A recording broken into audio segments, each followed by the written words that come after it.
Hey everyone, so you posted multiple photos on Instagram, but now you want to delete just one of them? I'll show you exactly how to do that.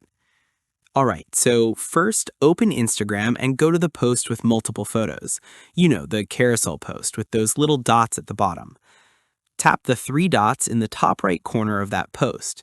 You'll see a menu pop up with a bunch of options. Look for Edit and tap on that. This opens up the post editor where you can make changes. Now, here's what you do.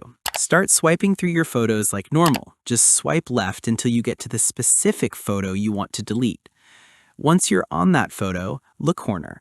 You'll see a little trash can or recycle bin icon. That's your delete button. Tap on it. Instagram will ask you to confirm. Just tap delete again to confirm you really want to remove that photo. Okay, now once that photo's gone, tap done at the top right to save your changes. And that's it. That one photo is now deleted from your post, but all your other photos are still there. Your likes and comments stay the same too. Nothing else changes. Pretty simple, right? This is super handy when you accidentally include a photo you didn't mean to post.